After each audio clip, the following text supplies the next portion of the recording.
Today we're taking a step-by-step approach on buying your house in the Dallas Ft Worth Metroplex. So the goal here is, regardless if this is your first house or your 20th house that you're purchasing, we're going to give you a detailed explanation of what to expect. Now, if this is your first time here, I want to welcome you to the DFW Homeowner YouTube channel. My name is Jaime Resendiz. I'm a realtor and team leader able to help you make money in real estate, whether you're buying or selling. All right, so let's jump right in. First things first, decide. Make the decision that you want to purchase a home. And I don't mean just, oh, it would be cool to buy a house, or hey, is now the right time to buy? Yeah, let's go ahead and buy. No. Make the decision.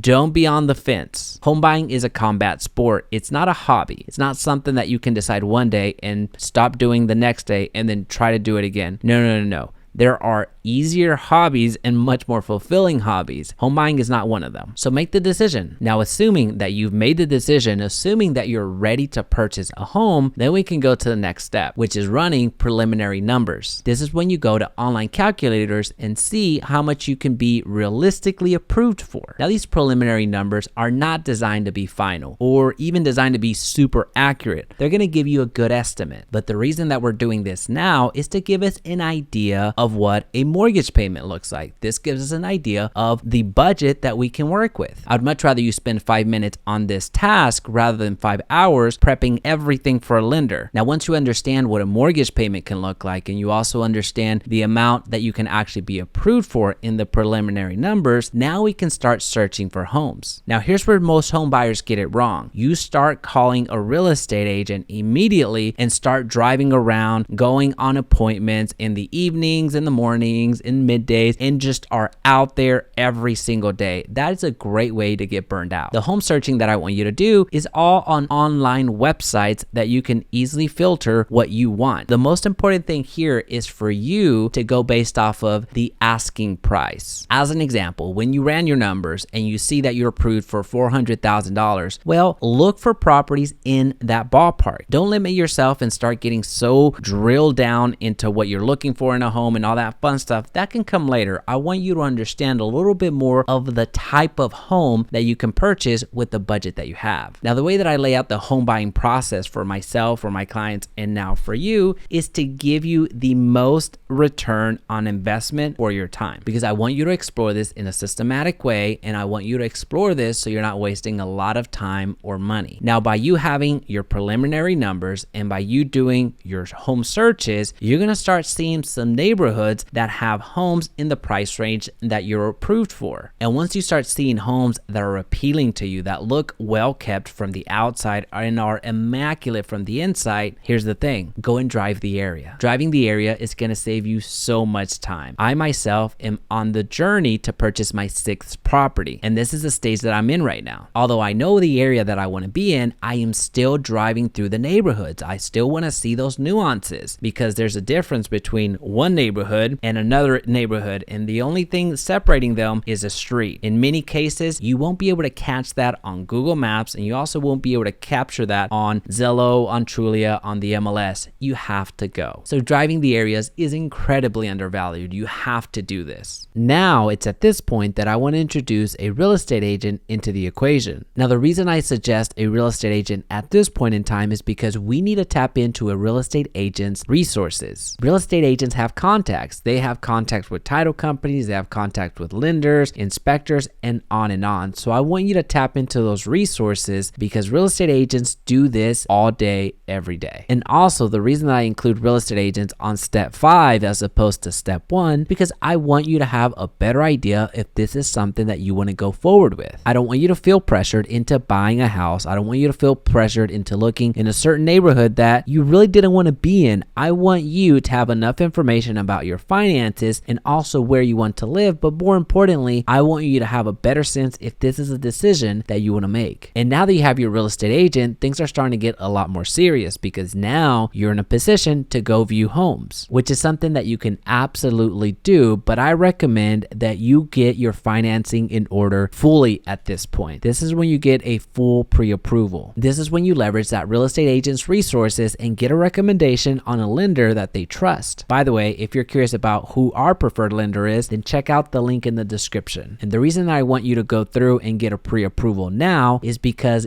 getting all your paperwork in order takes some time. You have to provide tax returns, you have to provide proof of employment, and there's a lot of other paperwork that you need to have in order. And some other huge benefits of going ahead and getting a pre-approval is that you don't have to worry about all of the paperwork once you're under contract. Yes, you will provide some paperwork, but it's not going to be all of the heavy lifting while you're under contract. And you being pre-approved already gives you a leg up in the negotiations, because you being a buyer that is fully pre-approved, ready to go, versus a buyer that still doesn't even have a lender, well, you have some advantages. And once our financing is in order, or pretty darn close to being in order, we want to define our needs versus our wants. Because here's the thing, there's no such thing as a perfect house. There's always one thing that you wish you could have done different. Even if you built from scratch, there's still something that you didn't think about before you designed it. There's still something that you wish was different about a room, about the kitchen, about the garage, about the landscaping. There's always something. So this is when you really define what are my needs and what are my wants. Do I need or do I want 4 beds as opposed to 3? Do I want or do I need 3 bathrooms? Do I want or do I need a remodeled kitchen? These are the questions that you need to ask yourself. And you being honest with yourself and defining those needs versus wants is going to save you a lot of time and save you a lot of stress. Because the next step is setting up a saved search. And this saved search can either come from your real estate agent, which they're going to be sending you a safe search directly from the MLS, or you getting a safe search from Zillow, from Trulia, from Realtor.com, because there's some filters that you have to define out front in these home searches. So you having a defined list of needs versus wants is going to help you fill out that home search. But more importantly, it's going to actually help you filter out those homes that get sent to you, because although you have a refined safe search, there's going to be some homes that hit the market that have a lot of the criteria that you have. However, they're going to automatically be cut from your list because they're just not up to par with your standards. And what really happens most of the time is you find that a lot of your needs that you thought you absolutely needed may not fit within your budget. So you're going to have to turn those needs that you thought were needs into wants. And the next step can either be super overwhelming because you didn't prepare, or it could be the funnest experience that you've ever had, which is